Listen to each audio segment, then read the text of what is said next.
Coucou les amis, donc me revoilà avec la recette du pain d'épices véritable. Donc ce pain d'épices ne contient ni lait, ni beurre, ni œufs. Et l'avantage c'est qu'il se conserve des mois, comme le véritable pain d'épices.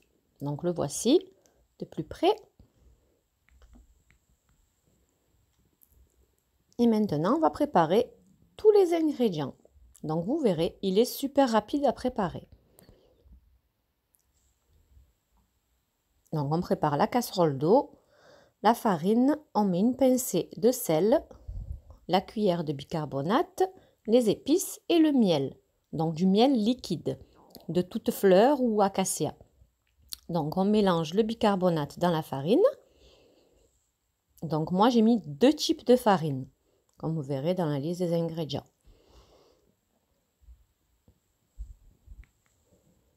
Ensuite, on ajoute les épices.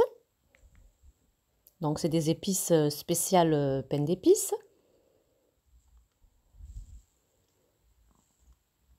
Donc on verse l'eau chaude qu'on a chauffée, préalablement chauffée, et on l'ajoute au miel.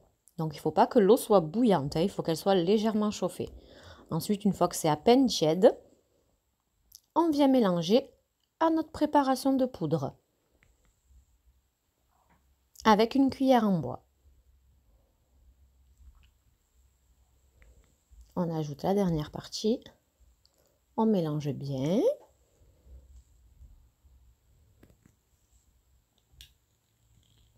Voilà, on mélange bien pour qu'il n'y ait pas de grumeaux. Si vous voyez qu'il y a des grumeaux, passez juste un coup de fouet rapide, un fouet à main. Donc là, notre four est préchauffé à 150 chaleur statique. Donc on beurre et on farine un petit moule de 20 cm. Donc si vous n'avez pas de petit moule et que vous n'avez qu'un grand moule de 28 cm, je vous conseille de doubler les quantités. Autrement, votre pain d'épices sera tout plat. Ensuite, on verse la préparation. Et on enfourne pendant 50 minutes, donc à 150 degrés. On surveille la cuisson avec la pointe du couteau. Au bout de 50 minutes, on plante le couteau au centre et on vérifie qu'il ressort sec.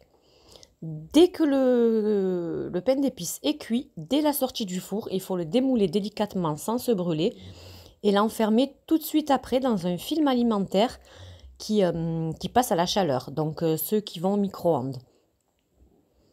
Donc il faut qu'il y ait écrit spécial micro-ondes dessus. C'est juste pour qu'il résiste à la chaleur. Donc on double. Et on va le laisser comme ça pendant 2 jours. Vous allez voir, il va lâcher toute son humidité et il va être super bon. Donc on l'emballe ensuite dans un torchon et on le laisse dormir pendant 2 jours. Au bout de 2 jours, le voici.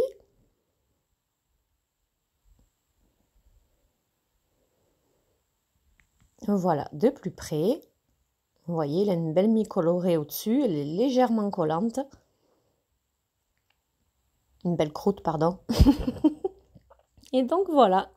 Donc je vous dis à très vite pour de nouvelles recettes et n'hésitez pas à me donner votre avis. Bisous bisous, à bientôt, bye bye.